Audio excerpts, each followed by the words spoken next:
Star News-ը առանձնացրել եւ ներկայացնում է շոու բիզնեսյան օրվա ամենահետաքրքիր եւ ուշագրավ իրադարձությունները բոլոր մանրամասներով։ Արաման Պետրիի կինը ամուսնու հետ տարբեր տարիների լուսանկարներ էր հրապարակել ու խնդրել շարունակել իր միտքը։ Տարիները մեզ դարձնում են ավելի գրեկ, տեսնենք ավելի ինչպիսին, նշել էր Աննան։ Ռոզա Դավթյանն էլ սկեսուրի հետ համատեղ էր լուսանկար հրապարակել։ Դերասանուհին հաճախ է ամուսնու հարազատների մասնակցությամբ հրապարակումներ անում, սակայն Գուրգենի հետ համատեղ լուսանկարներ եւ տեսանյութեր նրա սոցիալական հարթակներում գրեթե չկան։ Գրիգոր Դանիելյանն ու Ռեփսիմե Ելինյանն էլ հանգստյան օրերն անցկացրել էին Ջերմուկում։ Զույգը արդեն վերադարձել է Երևան ու անցել աշխատանքային առօրյային։ Ջերմուկում է գտնվում մայստրո Շարլ Ազնավուրի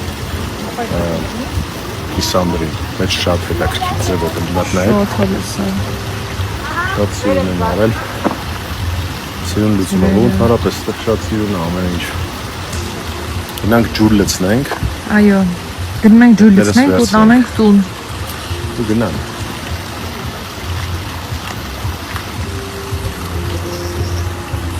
Սա ցույց կտամ ջուրը։ Ոնց ենք լցնում։ Զարուհի Բաբայանն էլ նոր լուսանկարներ էր հրապարակել ու գրել. «Թող բոլորիդ կյանքում միշտ լինի այն մեկը, ով ձեր գարունը կլինի, ձեր ուժը եւ թուլությունը»։ Բլոգեր Նուշ Օհանյանի ամուսինը դուրս է եկել կոմայից։ Նուշը հրապարակել էր հոլովակ ու գրել. «Շատ փորձություններ արդեն անցյալում են, բայց ցավոք մեզ ավելի բարդ եւ դժվար օրեր են սպասվում։ Հուսամ կհաղթահարենք, չեք կարող պատկերացնել, թե որքան բարդ է ինձ համար այս տեսանյութը տեղադրելը, բայց ամենօրյա հազարավոր նամակները, ձեր սրտացավ վերաբերմունքը եւ Ռոբի վերականգնմանն ուղղված աղոթքները ինձ պարտավորեցրին, որպեսզի իմ մեջ ուժ գտնեմ եւ ձեզ հետ կիսվեմ մեր 54-օրյա բարդ եւ փորձություններով լի ճանապարհով։ Այն վերականգնողական կենտրոնում, որտեղ հիմա բուժում է ստանում Ռոբը, հանդիպեցի մի կնոջ, ում հերոս որդին պատերազմի հետևանքով արդեն 5 տարի է ինչ կոմայի մեջ է։ Նա ինձ ասաց մի նախադասություն, որը հոգուս մեջ մնաց. «Մի ասա Աստծուն, թե որքան մեծ է քո փոթորիկը, ցույց տուր փոթորիկին, թե որքան մեծ է քո Աստված», գրել էր Նուշը։ Ինչպես հայտնի է, երգիչ Անդրեան վերջին շրջանում հանդես էր գալիս Հայ Սուպերստար նախագծում ժյուրիի կարգավիճակում։ Այս ընթացքում նրա մասնակցությունը տվյալ երաժշտական նախագծին բազմաթիվ քննարկումների առարկա դարձավ։ Ինքը Անդրեն էլ նշել էր, որ այս շրջանում իր համար շատ կարևոր էր նման գործունեություն ծավալել։ Եվ ահա օրերս նախագիծը ավարտվել է, իսկ Անդրեն սոցիալական հարթակներում լուսանկարներ էր հրապարակել նախագծի մասնակիցների, այդ թվում Մարիամ Ավոյանի հետ համատեղ։ Սա համացանցի մի շարք հարթակներում խոսակցությունների տեղիք էր տվել, որ վերջինս երգչի նոր սիրելին է։ Այդ վարկածը շրջանառում էին ֆեյսբուքյան մի քանի օգտատերեր, սակայն պետք է նշել, որ Մարիամ Ավոյանը միայն նախագծի մասնակիցներից էր ու բնական է, որ Անդրեն եզրափակիչ փուլում կարող էր մասնակիցների հետ նման լուսանկարներ հրապարակել։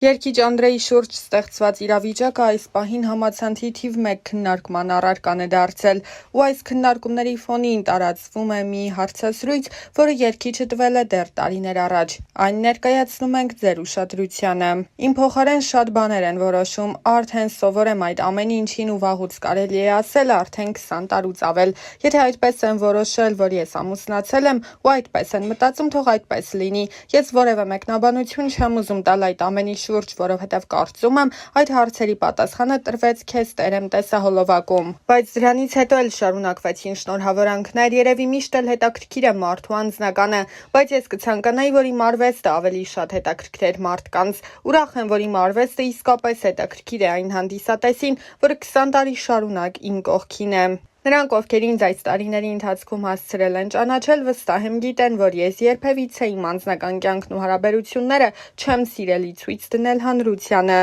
Բոլորին հետաքրքրող ցանկացած հարցի պատասխան հենց տեսահոլովակում է։ Ընդամենը պետք է այն սկզբից մինչև վերջ դիտել, բայց ցավոք այսօր մարդիկ միայն լուսանկարներով են կարծիք կազմում կամ միայն նյութերի վերնագրեր ընթերցելով, չկարդալով ամբողջական նյութն ու չդիտելով տեսանյութը։ Դա նույնն է, ինչ 2 ժամ տևողությամբ հրաշալի ֆիլմը դիտելու փոխարեն միայն մի քանի վայրկյան տևող թիզերը նայեց։ Շատերի կյանքում եղել է նման պատմություն, ես չեմ ցանկանում շատ բաներ բացահայտել, որովհետև պարզապես չեմ ցանկանում, չեմ ուզում անդրադառնալ այն ամենին, ինչ եղել է իմ անցյալում, որովհետև այն, ինչ կա իմ ներկայում, ավելի լուսավոր է, ավելի ուրախ ու սիրով լի։ Կան տեսահոլովակներ, որոնք ներկայացնում են իմ կյանքը, որոնց սցենարը հնարված չէ, բայց չեմ ասի, որոնք են դրանք։ Երբ հանրային մարդ ես, ուզած թե չուզած, անձնական կյանքդ հետաքրքիր է բոլորին, ինչու տրամաբանական ավարտ չունեցան, պատճառները շատ էին։ Հիասթափություններ, միմյանց չհասկանալ, դավաճանություններ, գիտես, ես առհասարակ ընկերություն անելուց երբեք եւ երբևիցե չեմ մտածել, որ դա պարտադիր պետք է տրամաբանական շարունակություն ունենա վերածվի ամուսնության։ Ամուսնությունը շատ լուրջ որոշում է, կարծում եմ դա ավելի շատ որոշում է, քան զգացմունք, երևի միշտ երկկողմանի պատրաստ չեն եղել այդ ամենին։ Այո, իմ սիրտն էլ են շատ կոտրել, բայց ավելի ճիշտ կլինի ասել այն ոչ թե կոտրված է եղել, այլ հիասթափված։ Եղել է շրջան, որ դադարել էի հավատալ անկեղծ սիրուն, թեև շատ գեղեցիկ երգեր էի երգում սիրո մասին, բայց ինքս չէի հավատում սիրուն։ Բայց իհարկե, եթե մի բան մեկ անգամ չի ստացվում, չի նշանակում, որ պետք է դադարել հավատալ։ Այսօր կարծես թե հատկապես անձնական կյանքում բոլորն ավելի էգոիստ են դարձել, ավելի շատ իրենք իրենց մասին են մտածում։ Ես կարծում եմ, եթե անձնական կյանքի մասին է խոսքը 1+1 հավասար է ոչ թե 2-ի, այլ 1+1 հավասար է 1-ի, որովհետև երկու հոգի պետք է մեկ դառնան, մի ամբողջություն, ոչ թե ամեն մեկը փորձի իր սկզբունքները առաջ տանել։ Զիջումներն այսօր մոռացվել են։ Հիասթափություններ շատ են եղել, բայց երբևիցե չեմ չարացել։ Չեմ հիշում նման դեպք, որ ես իմ չստացված անձնական պատմության ավարտին տրագեդիա սարքեի մեկի համար։ Բայց եղել է դրա հակառակը, երբ նա ով տվյալ շրջանում կողքիս է եղել, փորձել է կյանքս թունավորել։ Ժամանակի հարցեր ես անգամ պատասխան չէի տալիս եւ այդ ամեն ինչն անցնում ու մոռացվում էր ուղակի։ Առհասարակ, եթե ես մի բանից հիասթափվում եմ, եթե մի բան կոտրվում է իմ կյանքում, ուրեմն վերջացած է ամեն բան։ Սերը նման է շատ փխրուն մի երևույթի, որը երբ ճաք է տալիս ու փորձում ես վերանորոգել, միևնույնն է, այդ ճաքը միշտ մնում է։ Ըստ իս հենց սկզբից երկու կողմն էլ պետք է ջրեն այդ զգացմունքը, պետք է ջանք թափվի։ Չգիտեմ, երևի շատ եմ արդեն փիլիսոփայում, բայց երբ 16 տարեկանում սիրահարված էի, ես պատրաստ էի ամուսնության։ Ուղղակի տարիքից ելնելով շատ խոչընդոտներ եղան, բայց կյանքում ունեցել եմ նման սեր, որը բոլոր սերերից ամենամեծն է եղել։ Սղճում եմ միայն նրա համար, որ ես այսօր կարող էի ունենալ 21 տարեկան որդի, բայց փաստը մնում է փաստ, որ ես կորցրի նրան։ Միայն դա է, որ ինքս ինձ չեմ ներում, այդ կորուստը ինձ համար ծանր է մինչև այսօր։ Չեմ ուզում ծավալվել ու այդ ամեն ինչը վերհիշել։ 1998 թվականներ, ինձ ցավ է պատճառում այդ հիշողությունը, ինձ ցավ է պատճառում, որ նա այսօր չկա։ Ուղղակի չեմ ուզում շարունակել այս թեմայով խոսել, բայց այն միտքը, որ նա կարող էր լինել իմ կյանքում, բայց չկա, իհարկե սղճում եմ շատ։ Այն ժամանակ երկուսս էլ ունեինք մեր կյանքը, մեր նպատակները։ Չեմ ուզում ասել, որ ամեն ինչ փուչ էր, բայց ամեն դեպքում ես իմ ներսում այդ պակասը զգում եմ, նշել էր Անդրեն։ Հիշեցնենք, որ ավելի վաղ Անի Օհանյանը գրել էր. Իմ ճանապարհը լի էր վախերով ու պայքարով։ Ես սիրում էի այն մարդուն, ով հմայեց ինձ, բայց ջենթլմենի գեղեցիկ դիմակի հետևում սարսափելին էր թաքնված։ Սկզբում ամբողջ ժողովրդի աչքի առաջ ծնվեց հեքիաթը։ Դուք հավատացիք նրան այնպես, ինչպես ես։ Շուտով աշխարհը սկսեց փլուզվել։ Իմ ամեն օրը սկսվում էր տագնապով ու անհանգստությունով։ Այսօր նա չար կլինի, թե բարի, նորից կվիրավորի, կհարվածի, թե կրկին սպառնալու է, որ կզրկի երեխայից։ Ես կարծում էի, որ կարող եմ փրկել ընտանիքը եւ փոխել նրան դեպի լավը,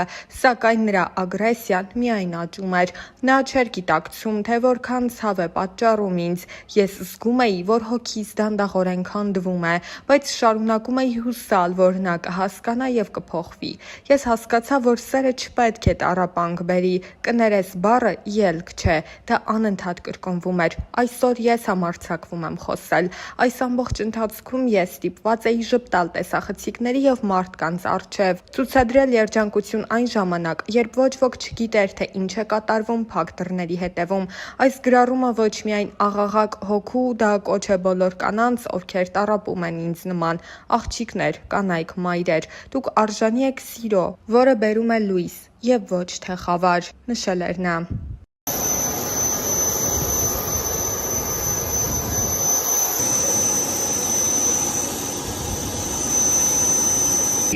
What do you close up this door just a few minutes? I'm going to give you some information until then, please. And 1 mile.